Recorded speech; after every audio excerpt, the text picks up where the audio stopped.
First at 5, a local school district is cutting positions just days after voters approved a new levy to boost funding to education. Thanks for joining us tonight. I'm David Molko. And I'm Laurel Porter. Evergreen Public Schools in Vancouver says even though voters approved a replacement levy, shrinking enrollment has created a budget shortfall.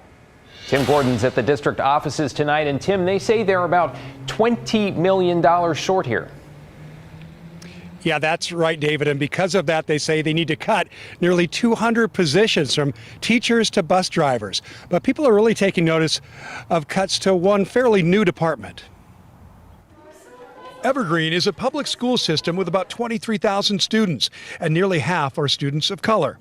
In this and other ways, it's a diverse student population led by teachers and administrators who are more than 90% white. That's the backdrop for the creation in the past year of a Department for Diversity, Equity, and Inclusion. Now, 3 of its 4 boots-on-the-ground equity advancement specialists are losing their jobs. That did not go over well at a school board meeting this week. One of the specialists was especially upset. This is about as racist as it gets. I think like what we're all feeling in this room, it's terrible. District leaders say they feel bad too, but had little choice, saying they had to follow collective bargaining agreements and seniority rules. Like the others whose positions were cut, the diversity department losses were to newer provisional employees. That's a tough thing for that program. It's a setback for us in terms of our equity work, and so it's understandable why people are feeling frustrated about that. Superintendent John Boyd has only been in the job since February, thankful for voters passing the recent levy, but challenged by the staff cuts. Our board is committed. I'm committed to it. I consider myself an equity leader, and I stand committed to do that work. We're going to have to envision it differently and have people lean in differently to make it work. The Vancouver NAACP wants to help the district with its challenges, writing a letter of support to those working on equity issues. But its leader is also disappointed. While we recognize there are some cuts that need to be made, but just don't cut equity and the foundation of children being accepted and feeling comfortable to learn in the classroom. Evergreen teacher Adam Aguilera is upset too. It doesn't seem to me that the district is wanting to continue its commitment and promise to equity for the community, which is in violation of its own school board policies that have been passed over the last couple years. Now, members of the school board resigned to the cuts they say they didn't want to make. I am so impressed with what you guys have been able to do, and I'm broken over the change that has to come. Now, I asked the superintendent if they could fill those open diversity positions with some more senior employees that are still here. He said they are looking at every option to continue their equity mission. Laurel. Thank you, Tim. Just into the newsroom, authorities believe they have found the car of a former mayor of Cornelius who's been missing for almost a year. This is Ralph Brown. He disappeared on May 16th of last year. And today a car believed to be his was found in the water at Rogers Landing in Yamhill County. However, authorities have not found any remains. On the day Brown disappeared, family said he left his home in his car. They also said he struggles with dementia. In addition to his time as mayor of Cornelius, Brown was also a longtime educator in the Hillsborough School District. The murder trial of romance novelist Nancy Crampton Brophy heating up today over what she allegedly said while in jail. The jury asked to step out while lawyers here argued over whether Brophy's former cellmate should be allowed to testify. Brian Clerkley joins us now. Brian, this is testimony that, if permitted, could very well make or break the case here. Yeah, David, what we're hearing is Nancy allegedly spoke to the former cellmate Andrea Jacobs about her husband's murder. The prosecution thinks Jacobs provides key testimony, but today Brophy's defense tried to discredit the witness by bringing up her long criminal record. In the trial of Nancy Crampton Brophy, a special motion hearing today to decide if Nancy's former jailmate Andrea Jacobs should testify. Jacobs claims Crampton Brophy told her she was standing within feet of Daniel Brophy when he was shot and killed. That's why the prosecution wants Jacobs to testify. The judge scheduled today's hearing to hear arguments for and against allowing Jacobs to testify at the trial.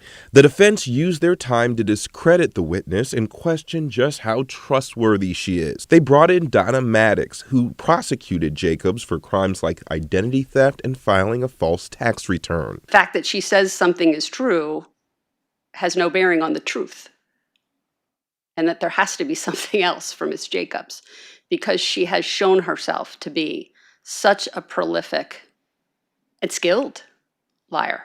Throughout the trial, the state claims Nancy would stand to inherit a large sum of money from the death of her husband. The state also says she lied about her whereabouts the morning of the murder. The defense says the Brophies were in love and had a great relationship, and Nancy would never kill her husband. And we still don't know if Jacobs will be allowed to testify. The judge will rule on that Monday. All right, big decision there. We also don't know if Nancy Crampton Brophy is going to take the stand in her own defense, but we are running out of time. Thank you for your coverage on this, Bryant. Vandals have once again hit a Northeast Portland nonprofit that's already dealing with the impacts of crime and our mental health crisis. Now, staff at the Mother and Childhood Education Center in the Hollywood district say they found not just garbage and needles, but human waste all over their property this week. Yeah, they had to cancel appointments. They had to dedicate staff to clean it up. And then a few days later, someone ripped out their Ring security camera and broke a porch light.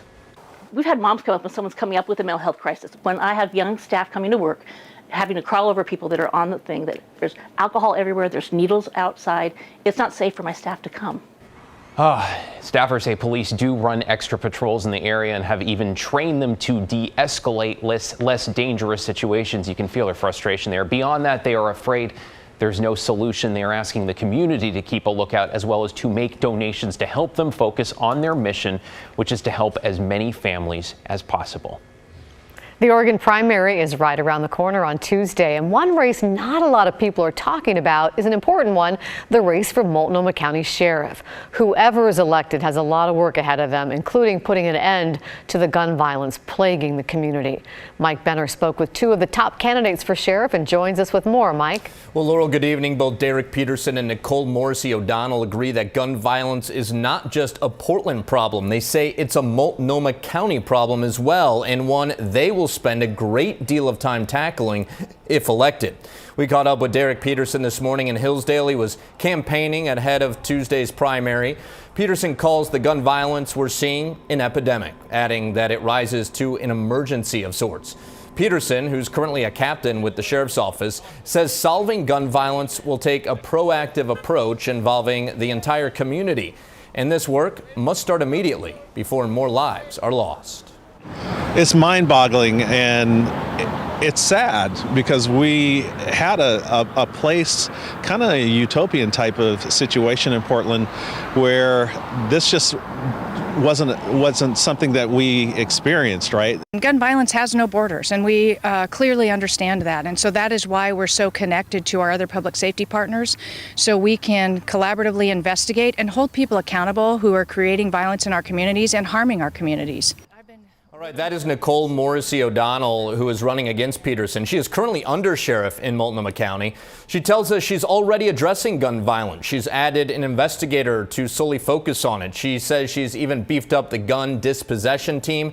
She promises to further tackle the issue by working with community-based organizations in the neighborhoods. Now, another priority for both Morrissey O'Donnell and Peterson is the homeless crisis. You can read more about their thoughts on that and more by heading to our website, kgw.com. Laurel? And important to remember to vote. The election's Tuesday, May 17th. Thank you, Mike. Vancouver's waterfront is getting a makeover. Demolition crews took down the former home of Joe's Crab Shack. It is no more. This is on the east side of the interstate over the bridge. When the development is complete, it will have 230 apartments and retail space. Well.